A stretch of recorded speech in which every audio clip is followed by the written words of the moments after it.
This is the Wheel of Time Spoilers podcast. Your hosts are Seth Jacobson and Patrick Heiler. Hi, I'm Seth. And I'm Patrick. Yeah, I think I just want to go ahead and throw a warning in front of this one. This chapter is battle heavy and will probably involve more reading than usual. Oh yeah, it's going to be one of those. So, I'm mostly going to shut up and listen to Patrick read. So's probably the next two chapters. This is chapter 56, Goldeneyes, and our symbol is the wolf, of course. Do we want to have a long debate over what that means? Why the wolf? Why the wolf? What could Goldeneyes mean in this context? Maybe the Eye of Sauron is turning golden, and somehow it's a cross-reference. I can't think of anything else. Yeah, something to look out for. Okay. The common room of the Winespring Inn was silent, but for the scratch of Perrin's pen. Silent and empty, but for him and Aram. Late morning light made small pools beneath the windows. No cooking smells came from the kitchen. There were no fires lit anywhere in the village, and even coals banked in ashes had been doused. No point in giving the gift of fire easy to hand. The tinker, he sometimes wondered whether it was proper to think of Aram that way any longer, but a man could not stop being what he was, sword or no, stood against the wall by the front door, watching Perrin. What did the man expect? What did he want? Dipping his pen in the small stone ink jar, Perrin set aside the third sheet of paper and began a fourth. Pushing through the door, bow in hand, Ban Elsine rubbed an uneasy finger up and down his big nose. "The Aiel are back," he said quietly, but his feet moved as if he could not make them be still. "Trollocs coming, from north and south. Thousands of them, Lord Perrin." "Don't call me that," Perrin said absently, frowning at the page. He had no way with words. He certainly did not know how to say things in the fancy way women liked. All he could do was write what he felt. Dipping the pen again, he added a few lines. "I will not ask your forgiveness for what I did. I do not know if you could give it, but I will not ask. You are more precious to me than life. Never think I have abandoned you. When the sun shines on you, it is my smile. When you hear the breeze stir through the apple blossoms, it's my whisper that I love you. My love is yours forever. Perrin." For a moment, he studied what he had written. It did not say enough, but it would have to do. He did not have the right words any more.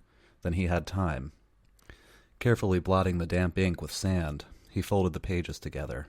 He very nearly wrote Fail Bashir on the outside before making it Fail al-Ibara. He realized he did not even know if a wife took her husband's name in Saldea. There were places where they did not. Well, she had married him in the Two Rivers. She would have to put up with Two Rivers customs. He placed the letter in the middle of the mantel over the fireplace. Perhaps it would reach her eventually, and adjusted the wide red marriage ribbon behind his collar so it hung down his lapels properly. He was supposed to wear it for 7 days, an announcement to everyone who saw him he was newly wed. "I will try," he told the letter softly. Fail had tried to tie one in his beard. He wished he had let her. "Pardon, Lord Perrin," Ban said, still shifting his feet anxiously. "I didn't hear." Aram was chewing his lip, his eyes wide and frightened. "Time to see the day's work," Perrin said. Perhaps the letter would reach her, somehow. He took his bow from the table and slung it on his back. Axe and quiver already hung at his belt. "And don't call me that." In front of the inn, the companions were gathered on their horses. Will Elsine with that fool wolf-head banner. The long staff rested on his stirrup iron. How long since Will had refused to carry the thing? The survivors of those who had joined him the first day jealously guarded that right now. Will, with his bow on his back and a sword at his hip, looked proud as an idiot. As Ban scrambled into his saddle, Perrin heard him say, "The man is as cool as a winter pond, like ice. Maybe it won't be so bad today." He barely paid attention. The women were gathered on the green. They made a circle 5 or 6 deep around the tall pole where the larger red wolf head flapped out in the breeze, 5 or 6 deep, shoulder to shoulder, with pole arms made from scythes and pitchforks, and wood axes, and even stout kitchen knives and cleavers. Throat tight, he mounted Stepper and rode toward them. The children were a tight mass inside the circle of women, all the children in Emonds Field. Riding slowly along the ranks, he felt the women's eyes following him, and the children's. Fear scent and worry. The children showed it to their 2 pale faces, but all smelled of it. He reined in where Marin Alvear and Days Conger and the rest of the women's circle stood together. Elsbeth Luhand had one of her husband's hammers on her shoulder, and her white cloak helmet acquired that night of her rescue sat slightly crooked because of her thick braid. Nasa Aiellen held a long, bladed carving knife firm in her hand, and had 2 more stuck behind her belt. "We have planned this out," Days said, looking at him as if she expected an argument and did not intend to allow it. She held a pitchfork, fastened to a pole nearly 3 feet taller than she, upright in front of her. "If the Trollocs break through anywhere, you men are going to be busy, so we will take the children out. The older ones know what to do. They've all played hide-and-seek in the woods, just to keep them safe until they can come out." I figured I'd leave it there, but Perrin goes on, and there's a lot of kind of important observations here that it doesn't end up coming up, but basically he's looking over these young boys and girls of like 13 or 14 that are deemed too young to fight but old enough to look after the babies, basically, and they've got like a bunch of preteens with infants strapped to them. Yeah, them and the Tinkers. And like 13-year-old girls with wood axes, and that's the last defense. The middle schoolers, essentially. Right. They're the ones smart enough that if all the adults have to throw their bodies forward to stop the Trollocs, then the middle schoolers are supposed to make off with the infants and go hide in the forest. And like I said, the Tinkers do add like an adult presence there. So you have like a couple of adults who are going to sort of direct the middle schoolers to take care of the little kids. Yeah. Last resort type stuff, because if they're running at that point, that means everybody else in the town is dead. And that's a very real possibility that people are looking at here. It's, it's one of these things where people are looking around going like, okay, this could be the end of our village and our way of life, and we could just all be dead when this is over. Like, there are thousands of Trollocs coming for us. But fortunately, we've got the White Cloaks here to help us. Fortunately, yeah. Oh, how fortunate. I liked that Perrin here apologizes to the women's circle, saying, "Listen, I'm sorry I lied to you and Fail and said that everything was going to be okay, and I sent her away, and I'm sorry that I married her and did all that, knowing what was going to happen here." "Oh, Perrin," Marin laughed. She actually laughed. With all they faced, and smelling of fear as she did, he wished he had half her courage. "We knew what you were up to before you ever put her on her horse, and I'm not sure she didn't as well. Women do find themselves doing what they don't want to, just to please you men. Now, you go on and do what you have to do. This is women's circle business," she added firmly. Somehow he managed to smile back at her. "Yes, mistress," he said, knuckling his forehead. "Beg pardon, I know enough to keep my nose out of that." The women around her laughed in soft amusement as he turned Stepper away. Yeah, I think that's a little bit of like, hey, we're all gonna die. This is kind of cute. Like, let's let's go back to the old way and pretend like this isn't the end of our life, or the end of our way of life. And I really liked that. Okay, so seconds go by. Perrin promises not to interfere with women's circle business, and he turns around and goes back, and Ban and Tell were riding right behind him. He realized with the rest of the companions strung out after Will and the banner, he motioned to the pair to come up beside him, and he says, "If things go badly today," he said when they were on either side of him, "the companions are to double back," essentially is what he says, "turn around and come back here and help the women." But he cut Tell's protest short. "You do what I say. If it goes wrong, you get the women and children out. You hear me?" They nodded reluctantly. That's how he says, like, yes, of course, we're going to stay up there, we're going to do what we do, you're going to do what you do, and he turns around and he gives the exact opposite order. Yeah. Of course, the women have the opposite plan. They plan to, jump in as soon as they don't plan to, but as soon as they see the White Cloaks not helping, they jump in to take over, basically. Yeah, it's a powerful moment. Yeah, it is. For a lot of reasons. I mean, you talk about balance and egalitarian societies and stuff like that. Like, we sort of see, I feel like, a moment in the Two Rivers history where they go from having this sort of thought about what a woman's role in their society is, and I think from this moment on, that changes significantly when you have these women stand up and fight and prove themselves in this way. I don't think the men can ever say, like, I don't know. It's still, I know the women's circle has a lot of power, but for some reason this feels like it sort of brings things that it shows the women can fight on the same level as the men. I don't know. It is, and I feel like, and courage and steadfastness, and none of those things really have to do with how physically strong you are. Right.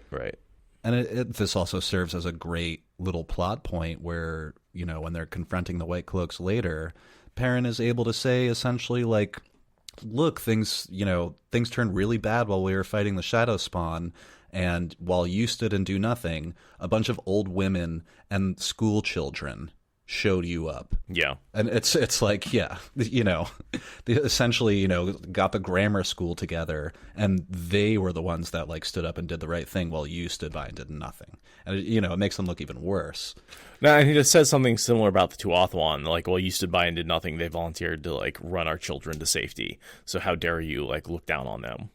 It's true. And I didn't mention this before, but when Perrin's looking over at the group of children who are, like, preparing to flee, and the Tuatha'an are with them, there's, the middle schoolers, as I term them, like young boys and girls with a toddler strapped to them, and there's the Tuatha'an, who are, Perrin notes, are, like, each carrying 3 babies. Mm-hmm. Because there's so many little kids. All their parents are, preparing to die to delay the Trollocs. Well, hopefully kill the Trollocs, but yeah, delay at the very least, yeah. I mean, yeah. With the way it's looking at the beginning of this chapter, it looks a lot more like they're going to just lay their lives down to delay. Yeah. And hopefully some can run far enough and hide well enough that they'll survive. Do you want to jump to the confrontation between Bornhold and Perrin? Yeah, this initial one, I actually didn't really highlight this to read. Be right back. Oh, sure. Heck yeah, Kelsey. And I really liked that. I know I already talked about it, but, like, essentially the school nurse and the English teacher, like, get their teacher aides together and actually put up a fight where the White Cloaks didn't do anything. I feel like that means a lot more. Or, the Emonds Field equivalent to the school nurse and the English teacher. They're not soldiers, but they were braver than the soldiers behind them. Or what's the difference then? Okay, I'm back. Cool. Sorry, what were you saying? Oh, I was just reiterating the point that I said the school nurse and the English teacher put up a fight when the cops behind them don't do anything. Yeah, totally. And here we see the cops. Well, Perrin tries to get them to stay, basically by offering himself as bait to the cops. Except, they don't hold up their side of the bargain. Perrin says, yeah, if you stay and fight, I'll surrender myself to you. Like, just help me save these people. And, there's the typical kind of venomous exchange between the two. But eventually, Bornhold agrees. Fine, we'll stay here until it's done, even though he already promised that he would. I have to wonder what's going on with Bornhold. Like, I often wonder if he's, we think that Bayar is under compulsion, but could it be Bornhold? He just seems so crazy sometimes, I don't know. I mean, I know his hatred is crazy, and I think it's being fed by Bayar, who's probably the one under compulsion, but, I don't know. And there's a lot going on here, too. Let's not forget they've been exposed to Fane as well, so that could potentially... Yeah, that's a good point. That's a very good point. Fane has been hanging out with them quite a bit. Now, I think he's been concentrating his powers on his little band of White Cloaks, but it makes a lot of sense that these guys are particularly distrustful of Perrin because of all the Fane exposure. No, of course you're going to betray us. Why would we help the Two Rivers? You're a traitor. You're a dark friend. Like, that the idea that you're going to be betrayed is something that Fane sort of implants in everybody that he encounters or spends a lot of time with. Yeah, it's true. And just general paranoia and fear. We see Tam to the south, taking charge of the troops there. Alana's looking after the catapults. There's a small parallel between, like, Perrin, Matt, and Rand, and then you've got Perrin, Matt's father, Rand's father. That, like, he still has those, like, two personalities. He's got, like, Matt's grin and smile backing him up, and, like, Rand's sort of steadfastness and reliability on the other side between those two. Oh, yeah, there's a cute line somewhere where Abel smirks and Perrin, like, sees Matt smirking. Like, you know, it's the same smile. Exactly. That's what sort of reminded me. I was like, yeah, it's kind of like he's almost got replacement Matt and replacement Rand, because he has their fathers there who taught them a lot of what they know, you know? Yeah. They may not have the superpowers, but they are, in a lot of ways, personality-wise, the same thing. Oh, important point before I move further. When Perrin is talking to Bornhold, he tells him that, like, you stay here and you help us, you help defend the village against Trollocs, and if you agree to do that, then I'll surrender after the battle. And he's like, okay. And that's an important point. I don't think I said that. You help us, and you can take me prisoner, and, you know, give me a trial or whatever. That's the bait that he puts out there. Help me save the innocents, and I don't care what happens to me after that. Obviously, you have to help. We'll get there. That's a great scene. Yeah.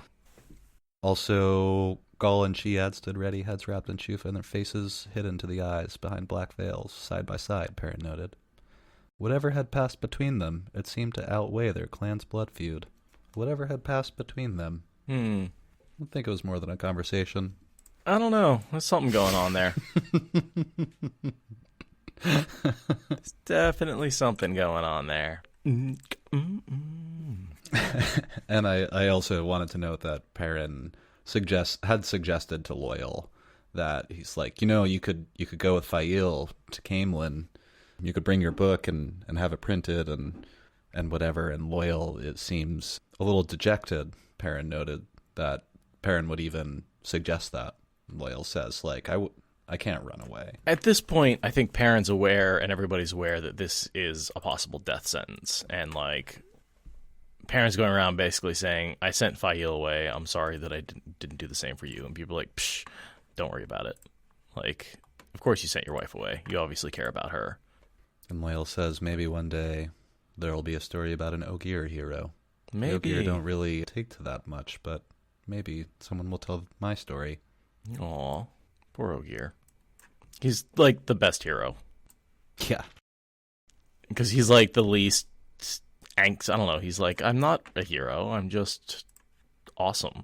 And he's right. And he's not, like, inclined to violence, but if you get him there, he's just super tank. Totally.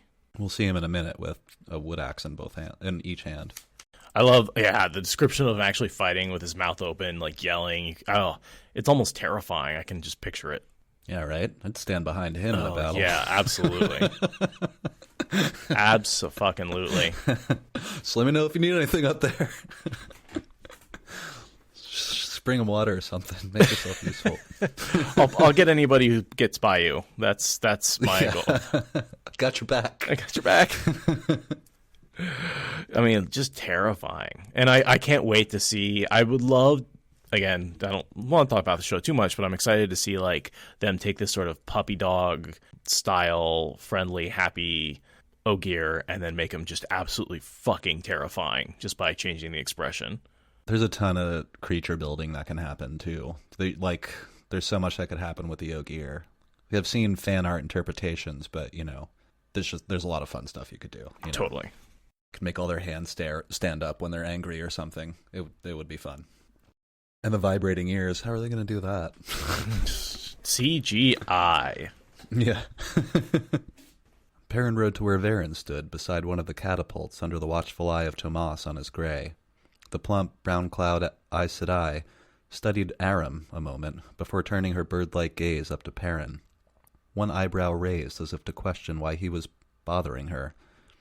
I'm a little surprised to see you and Alana still here, he told her. Hunting girls who can learn to channel can't be worth getting killed, or keeping a string tied to a Verin either. Is that what we're doing? Folding her hands at her waist, she tilted her head to one side thoughtfully. No. she said at last. "I do not think we could go quite yet. You are a very interesting study, as much as Rand in your own way, and young Matt. Could I only split myself into 3, I would latch one onto each of you and follow you every moment of the day and night, even if I had to marry you. Naughty. I already have a wife." It felt odd saying that, odd and good. He had a wife, and she was safe. She shattered his moment of reverie. "Yes, you do. But you do not know what marrying Zareen Bashir means, do you?" She reached up to turn his axe in its loop on the belt, studying it. "When are you going to give this up for the hammer?" Staring at the Aes Sedai, he step her back a pace, pulling the axe out of her hands. Before he knew it, what marrying Fail meant? Give up the axe? What did she mean? What did she know? And I have a good bit more to read after that, just the Trollocs showing up. But marrying Zareen Bashir is the Falcon, right? And totally. Giving up the axe. Is that a dark prophecy? When the blacksmith picks up the hammer? It was the one that was written on the door in Faldara in blood by the Fade. Right. So, yes, even though she has legitimate reasons to have read it, so it doesn't necessarily clue us in that she's a dark friend, even though she is. And I mean, a double agent. It's of course hindsight is 2020. But when I watch this scene, or read this scene, I should say, Verin doesn't seem afraid at all, and it just makes me wonder if she's sitting there interpreting these prophecies, and she's saying like, "Oh, actually, I'm in quite a safe place, because if you die, the whole world dies anyway." Right. What marrying Fail meant? Give up the axe? What did she mean? What did she know? A lot, Perrin. "ISAM!" The guttural roar rose like thunder, and Trollocs appeared, each half again as tall as a man and twice as wide, trotting into the fields to halt beyond bowshot, a hulking, black-mailed mass, deep and stretching the length of the village, thousands of them packed together.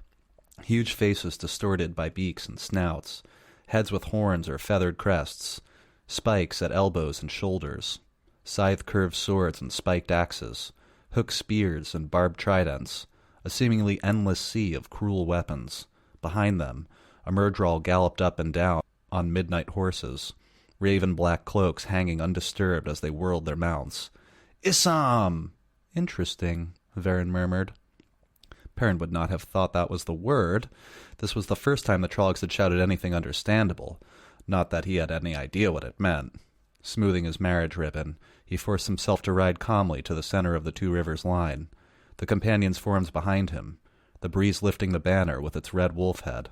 Aram had his sword out in both hands. "Be ready," Perrin called. His voice was steady. He could not believe it. "ISAM!" And the black tide rolled forward, howling wordlessly. Fail was safe. Nothing else mattered. I tried to put a break in there because the next read is like 3 pages. Verin's interesting when the Trollocs started chanting ISAM. ISAM. She's like, interesting. So, of course, Verin knows who... Of course, Verin knows. But ISAM is Slayer, and as we've seen, the Trollocs follow him. An older scholar might know who ISAM was or have met him. Oh, yeah, totally. This isn't like ancient history. This is like the fall of 20 years Manetheren. ago. Verin was definitely around for that. Oh, or the fall of... Not Manetheren. Malkier. Malkier, thank you. So, ISAM would be known, and certainly as a dark friend, she might know who it is. So, right. I mean, there's just all sorts of connections where... But it does tell us that these Trollocs are the ones under the control of Slayer, and he's sending them... he's got all he's going to get. He's not getting any more with the locked Waygate, and so he's just going to make a push to try and take out Emonds Field. It's really amazing that it doesn't work in the end. There was like only this one slim chance that the people of the Two Rivers could have saved themselves. I have to wonder, so we know that Perrin just put an arrow through Slayer's chest. Right. And he took off running. So I wonder if maybe on the way out he just told the Fades, attack with everything you've got. And he's not there to actually be a general. And I have to wonder if he'd been there, certainly to like pop in and do some damage. I have to wonder if maybe the Two Rivers wouldn't have been overrun. Yeah, I think probably, to be honest, because even if you had taken, the Trollocs are a superior force. You're going to lose a lot more. You're going to lose a lot more Trollocs in this case, or your soldiers, while attacking a heavily defended position. So that's going to be difficult. If they had held a significant reserve, they could have wiped out those farmers from Watch Hill and Devin Ride in an open field. Right. There's nothing to hide behind to shoot them all, which is eventually basically what ends up happening. Yeah, powerful bows. Not just, it's everybody in the Two Rivers. That's one thing, is it's not just the Emonds Fielders who are good with the bows. It's everybody. It's Devin Ride and Watch Hill. Right, all the Two Rivers folk know the craft, at least, or they make their bows in this way. And practice with them. Yeah.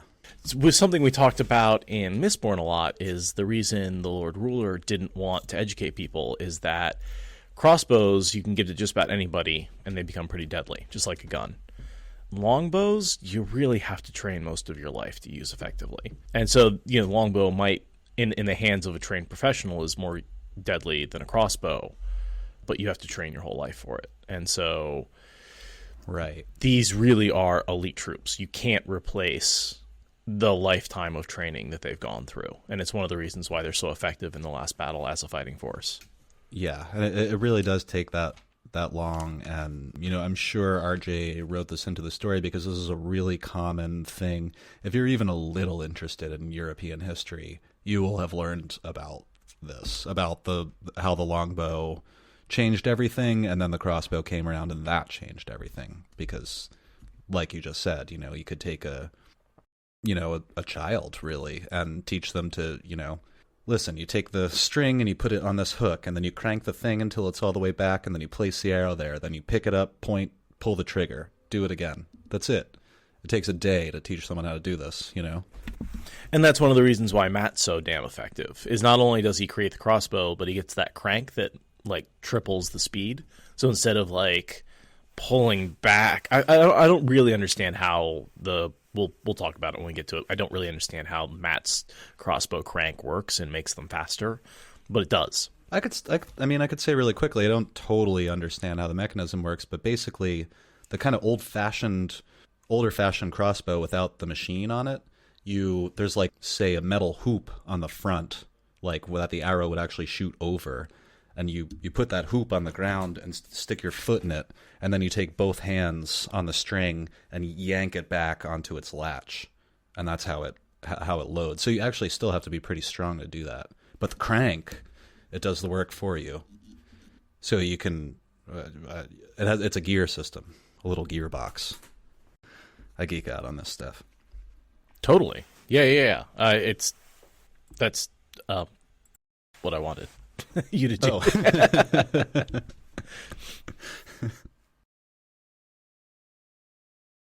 And there's levels and levels of complexity. So at one point in history, the Chinese were famous for inventing a repeating crossbow that it had the hand crank and a box on top filled with shafts, and as you crank it pulls the string back and drops a bolt onto the firing platform. Like I said, I'm not an expert, and shoots it for you. So all you have to do is keep cranking this thing, and it can shoot over and over. Weren't the first machine guns very similar to that? They just, the bullets on a I don't know what that string of bullets is called, but you essentially feed it in. Instead of having gravity, you just used, and then those old school ones, you'd actually have a crank on the side of it, and instead of self-loading, the crank is what would load the bullets. Yeah. Yeah, it's kind of the same concept, but guns more different, obviously. But yeah, instead of a shaft and bowstring, you're using gunpowder to propel the thing. But the loading mechanism is very similar. Yeah. Any case, Trollocs are rushing forward. We see the first couple of hails of arrows come out of the Emonds Field defensive position, and then the catapults go, and then I have my long read. Yeah, go for it. Like I said, it's all action, all the time. Yeah, I tried to cut out sections so that I don't just read the whole thing. But yeah, go check out. Go just read this chapter. It's fun. It's exciting.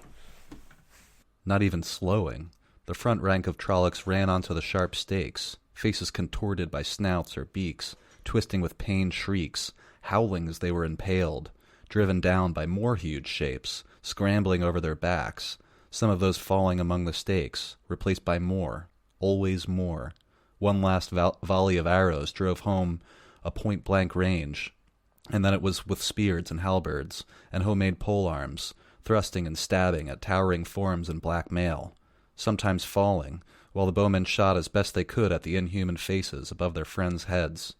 Boys shooting down from the rooftops as well, madness and death, and ear-splitting roars and screams and howls.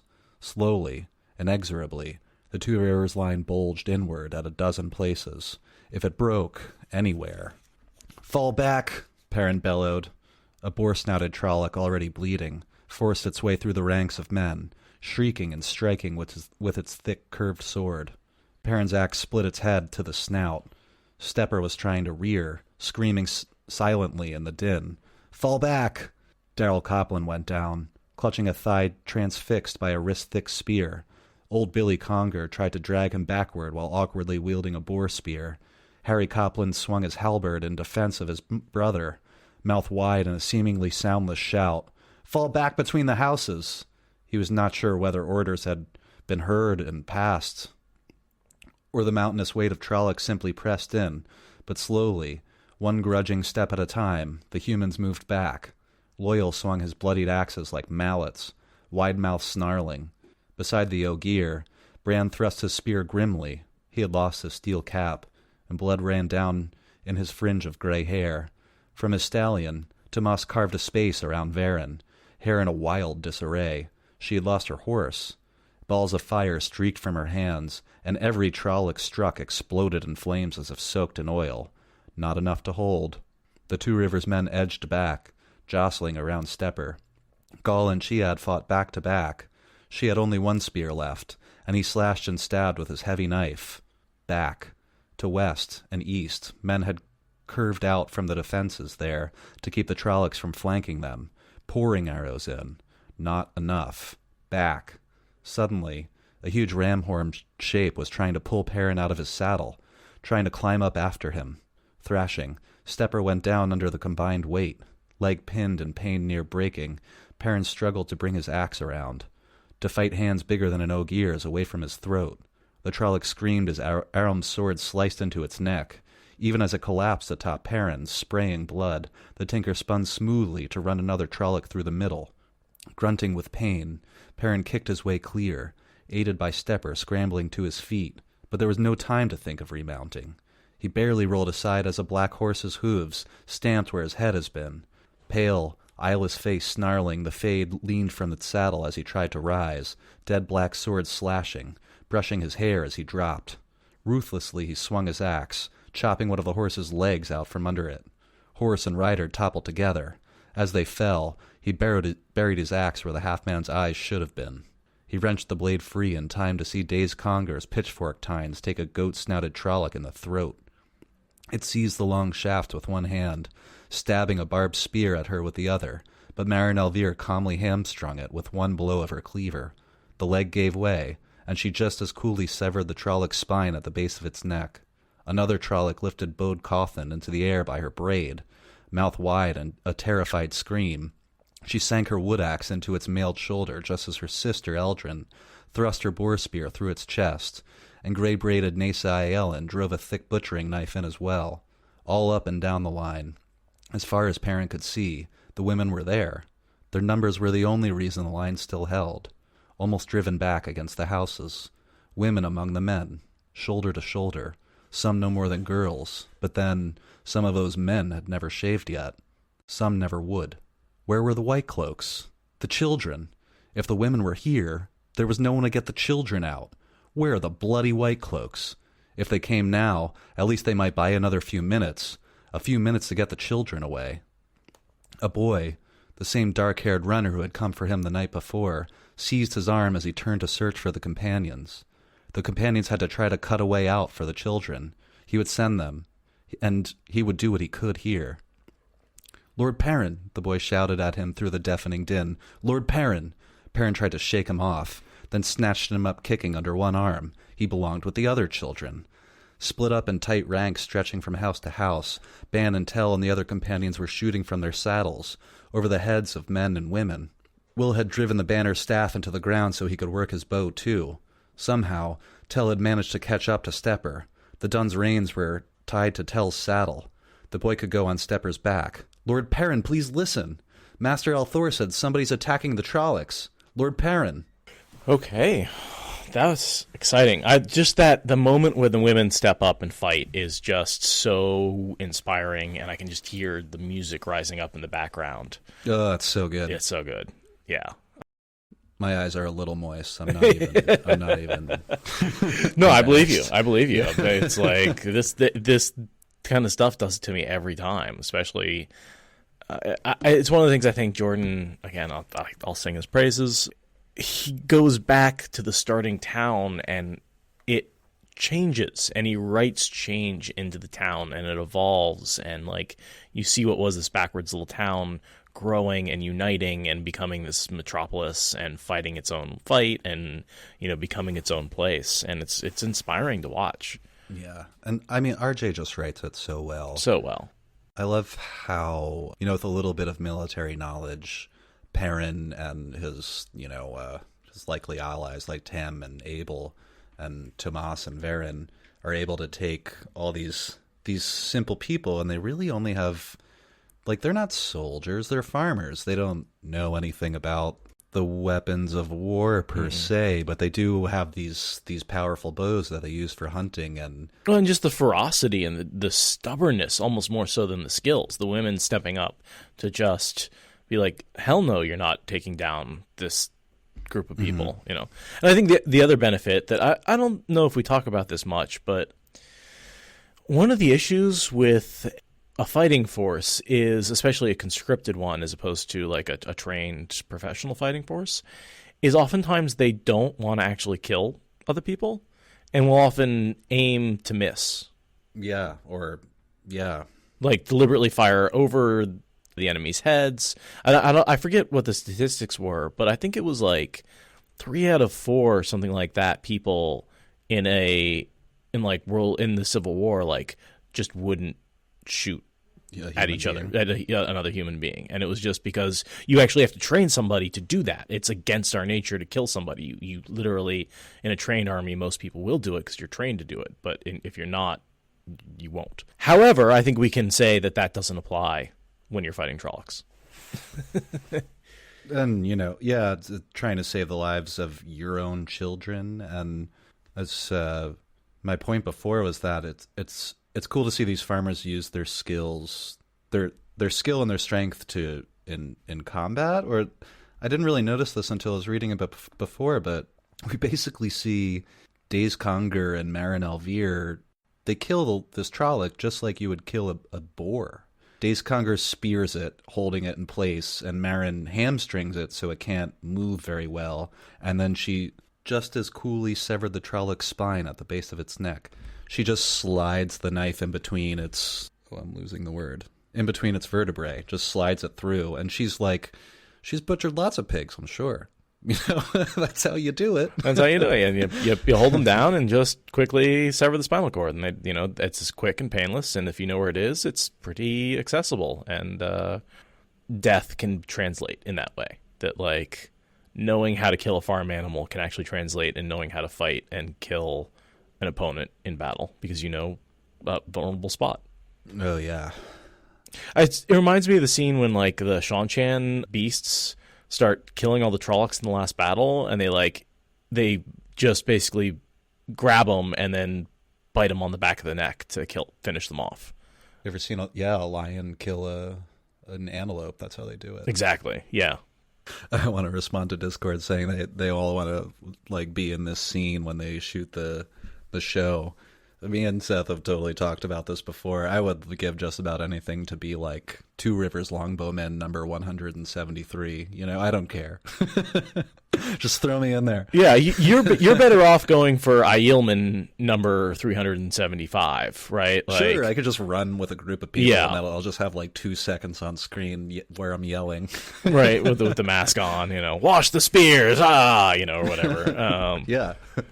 Because I think I do better as Two Rivers Because I'm sort of not that tall, dark hair, dark eyes, whereas you're taller, red hair. With the right camera tricks, I'm sure I would look like I'm in just as good shape as them. Yeah, I guess you'd probably have to cover up your tattoos. Yeah, I don't care. I'll do it. If I'm allowed to be on the show, I'd totally shave and paint myself so you can't see. I'd just get some Two Rivers woolens, and I'd be good to go. Yeah. I don't think I'd have to do much more than that. Give me a longbow. But if you're listening out there, it's also occurred to me that I could totally be like an Andoran, some such whatever. Oh, I think totally. It would suit the coloring pretty well. Just throw me in. I don't care. I'll be dead guy number 7. It doesn't matter. Sure, yeah. So now we've had what looks like an overwhelming force, and we've had the women reinforce them so they can survive long enough for the other villages to come to the rescue. And the White Cloaks do jack and shit. Because that's why the women ran up, is the White Cloaks were just sitting there being like, good riddance, they're going to get overrun. And the women are like, no thanks. Beneath a red eagle banner at the edge of where the fields had been stood long rows of men in farmers' clothes, shooting their bows methodically. And beside the banner, Fail sat in Swallow's saddle, Bane at her stirrup. It had to be Bane behind that black veil. And he could see Fail's face clearly. She looked excited, fearful, terrified, and exuberant. She looked beautiful. Myrddraal were trying to turn some of the Trollocs around, trying to lead a charge against the Watch Hill men, but it was useless. Even Trollocs who did turn went down before they covered 50 strides. A Fade and its horse fell, not to arrows, but to panicked Trollocs' hands and spears.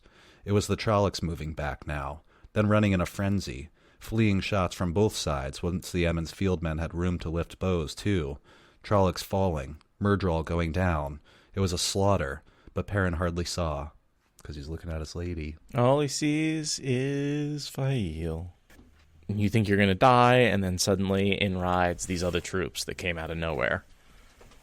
It's such a great, scene in terms of... Because, he's already had that one failure where they were in the forest, and they, barely got out and were ambushed, and you can sort of see that happening again.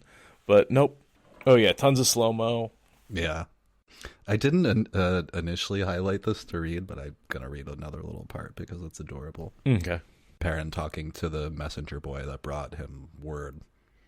Perrin bent to ruffle the boy's curly hair. What's your name, lad? Jaime Ibarra, Lord Perrin. I'm your cousin, I think. Sort of, anyway. Perrin squeezed his eyes shut for a moment to keep the tears in. Even when he opened them, his hand still trembled on the lad's head. Well, cousin Jaime, tell your children about today. You tell your grandchildren, your grandchildren's children. I'm not going to have any, Jaime said stoutly. Girls are horrible. They laugh at you, and they don't like to do anything worth doing, and you never understand what they're saying. I think one day you'll find out that they're the opposite of horrible. Some of it won't change, but that will. Jaime looked doubtful. This kid's like, yeah, I've heard that one before. Uh-huh. Still annoying. I don't like girls. No, I'm not having kids. Girls are horrible. So when am I supposed to get over that? Yeah. I like that he looks skeptical. That's probably the best part. But meanwhile, Perrin's celebrating the fact that, the village is going to live. That, and it's sort of, it's a 1-2 because not only is the village going to live, but he finds out that he actually has, because he thought he lost all living relatives. He thought he had nobody left with his bloodline whatsoever. And he thought he died, that was going to be the end of it. But, so he sort of, in a way, not only does he get his village back, he gets his family back. And so it's just a super touching moment.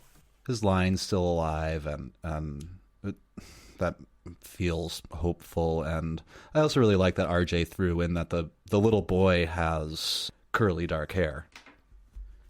He has the Perrin genes.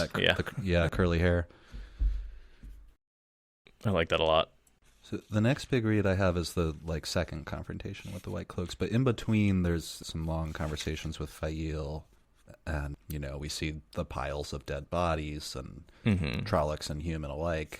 And she talks about how she got around her promise. Yeah. It's like, oh yeah, I said I would go, but I didn't say how far I would go. And I didn't say I wouldn't come right back. Way to go. Fail tells Perrin that as she arrived in Watch Hill, she went to Watch Hill, yeah. As she arrived in Watch Hill, she said they were basically already ready to leave, and as soon as anyone suggested it, they were moving. Well, because they could see the smoke, they could see the farms burning, they knew shit was going down, right? They weren't unaware of what was going on in the rest of the two rivers. And so the second she arrived, and they were like, something, we need to get ready to fight. Yeah. And so they were ready to fight, and all she had to say was, we need your help now. And so, which fortunately enough saved her life. Yeah. Saved time, because they arrived just in the nick of time. Right. We also find, just based on context, that I don't think Fail or was it, I think Bane went with her, have slept at all. They left last night, went riding off, got to Watch Hill, spoke with the farmers, waited for daylight, and then started marching right away. And at the same time, you have the folks down from Devin Ride showing up based on, and the messenger who died in Perrin's arms saying, we come, and just gave out the right amount of information for Fael to figure it out. Mm-hmm. But not to be sure. And so she sort of says, I thought so, but I didn't want to get your hopes up. We also see Fael tell Perrin never to say that he will never be angry with her, because that's some bullshit. That is some bullshit. We all get angry at Fael all the time, and she knows it. She's not unaware of the effect she has on people. She's like, you will be angry at me. Do not worry about that. Yeah, but any relationship, you're gonna get annoyed. If you spend a lot of time with anyone, they're be annoyed at some point. You just have to address it. And if you're so busy pretending that you're not angry, you're not going to be talking. And I get how that works in most relationships, but fortunately, I've never annoyed anybody, so it's not been an issue in my life. I can't even say that with a straight face.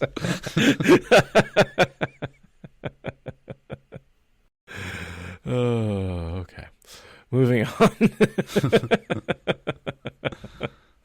You don't have to respond to that. That's fine. It's just a fact of life. Everybody annoys everybody's annoyed. Yeah, everybody's. And if nothing else, just because we don't understand, when somebody else is going, we can't read other people's minds. We don't know when they're going through shit. We don't know when, something we don't like. When your roommates are making too much noise, half the time they don't even realize it. It's not like they're trying to piss you off. They're just living their life making noise. And it's like, be a little more considerate. But at the same time, you're like, well, they're just trying to live their life, and I have to listen to them have sex. Damn it. The White Cloaks appeared, riding slowly out of the village in their long gleaming column of fours, Dane Bornhald at their head with Jarrett Byar. Every white cloak shone as though freshly laundered, every lance slanted at precisely the same angle. Sullen mutters rose, but people moved aside to let them enter the circle. Bornhald raised his gauntleted hand, halting the column in a jingle of bridles and creak of saddles, when he faced Perrin. It is done, Shadowspawn. Byar's mouth quivered on the brink of a snarl, but Bornhald's face never changed. His voice never rose. The Trollocs are done here, as we agreed. I arrest you now for a dark friend and murderer.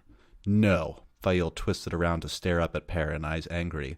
What does he mean, as you agreed? Her words were nearly drowned by the roar from every side.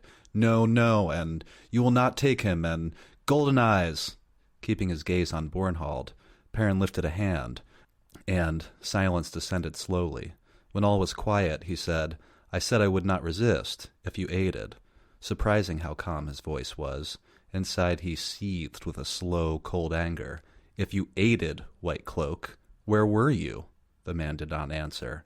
Dazed Conger stepped out from the encircling throng with Wit, who clung to her as if he never intended to let go of her again. For that matter, her stout arm was wrapped around Wit's shoulders in much the same fashion. They made an odd picture, as she planted her pitchfork polearm firmly, her the taller by a head, and holding her considerably smaller husband as though she meant to protect him. They were on the green, she announced loudly, all lined up and sitting their horses pretty as girls ready for a dance on Sunday. They never stirred. It was that made us come. A fierce murmur of agreement rippled from the women. When we saw you were about to be overrun, and they just sat there like bumps on a log. Bornhall did not take his eyes from Perrin for an instant. He did not even blink. Did you think I would trust you? He sneered. Your plan only failed because these others arrived, yes? And you can claim no part in that. Fail shifted without looking away from the man. Perrin laid a finger across her lips, just as she opened her mouth. She bit him, hard, but she did not say anything. Bornhald's voice finally began to rise. I will see you hang, Shadowspawn. I will see you hang, whatever it takes. I will see you dead if the world burns. The last came as a shout. Bayar's sword slid a hand of bare steel from its scabbard. A massive white cloak behind him, Faran, Perrin thought his name was, drew his completely, with a pleased smile rather than Bayar's toothy snarl. They froze as quivers rattled and arrows were being drawn, and bows came up all around the circle, fletchings drawn to ear, every broadhead shaft pointed at a white cloak. Up and down the thick column, high-cantled saddles creaked as men shifted uneasily. Bornhald showed no sign of fear, and he did not smell of it either. His scent was all hate. He ran almost fevered eyes over the Two Rivers folk encircling his men, and returned them to Perrin just as hot and hate-filled. Perrin motioned downward, and tension was let off bowstrings reluctantly. Bows lowered slowly. You would not help. His voice was cold iron, anvil hard. Since you came to the Two Rivers, the help you've given has been almost accidental. You never really cared if people were burned out, killed, so long as you could find somebody to call a dark friend. Bornhald shivered, though his eyes still burned. It is time for you to go. Not just from Emonds Field. It is time for you to gather up your white cloaks and leave the Two Rivers now, Bornhald. You are going now. Love the you are more cowardly than women and children. Listen up, buddy.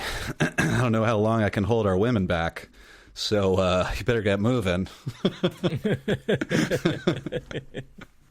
I'm not going to fight them. Just saw how that went for the Trollocs. Right? I mean... Yeah. I wouldn't want to go up against those Two Rivers longbows. And he proves that a couple of times.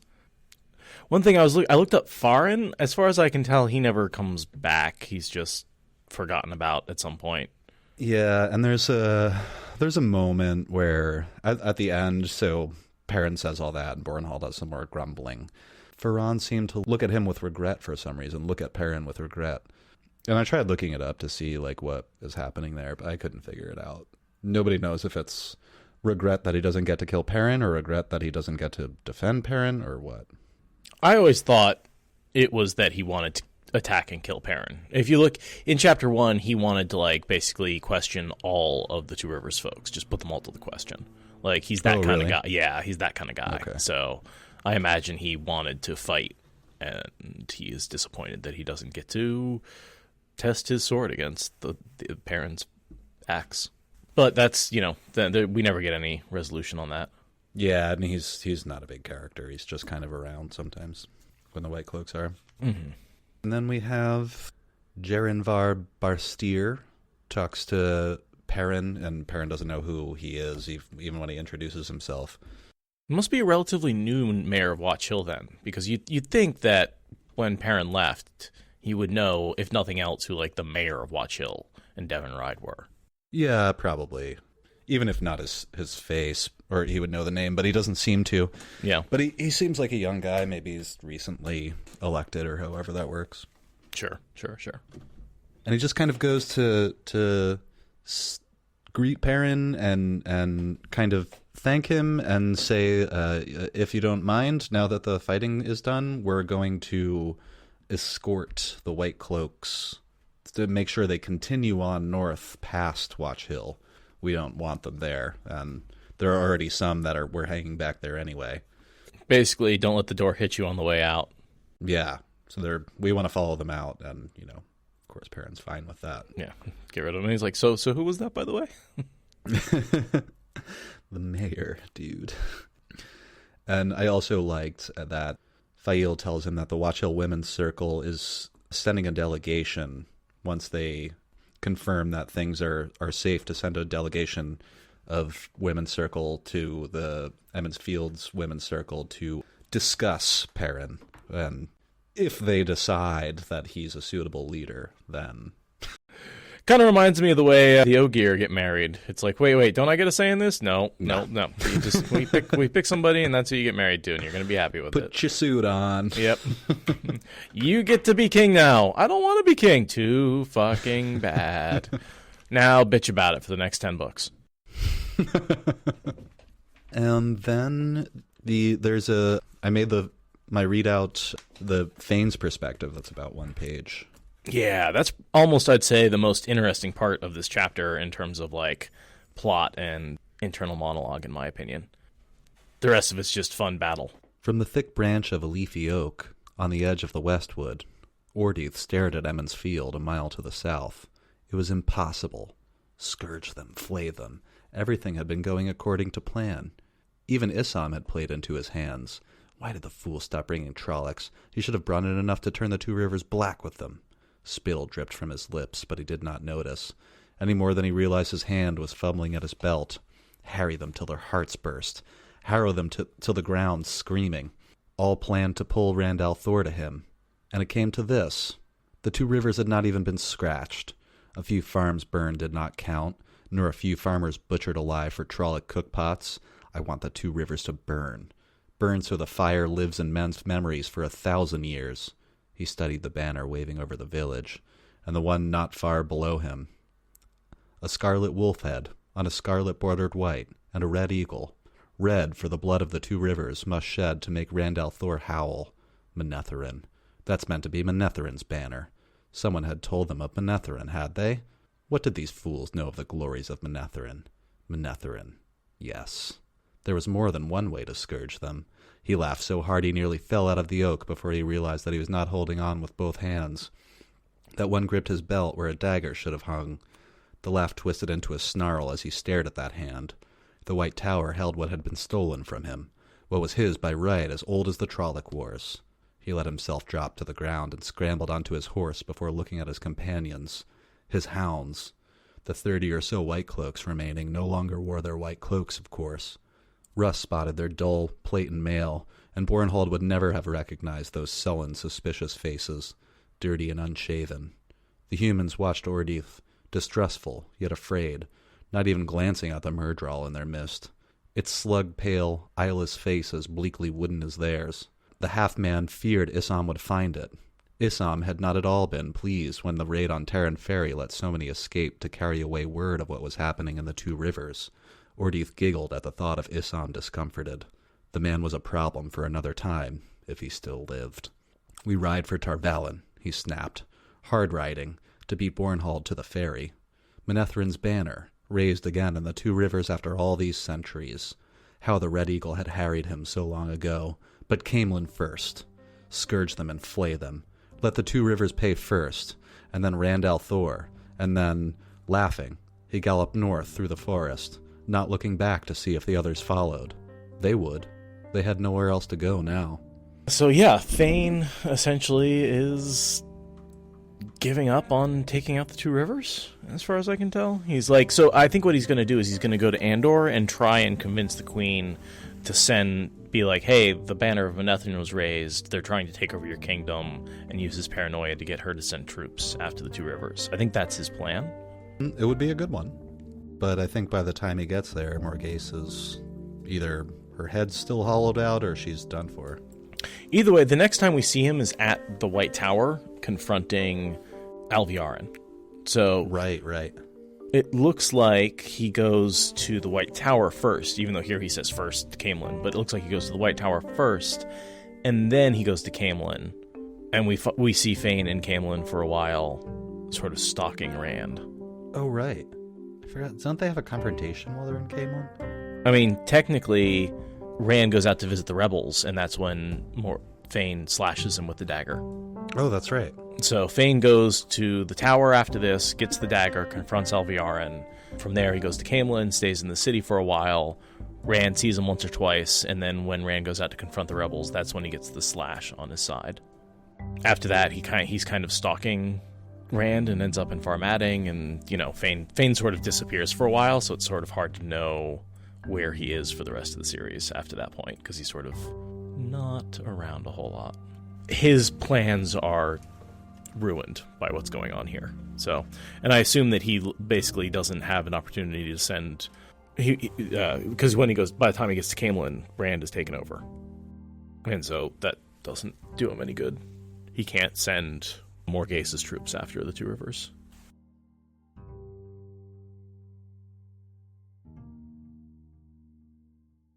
Thank you for listening to the Wheel of Time Spoilers podcast. Rate us in the Apple Podcast app or support us on Patreon. Is that good enough?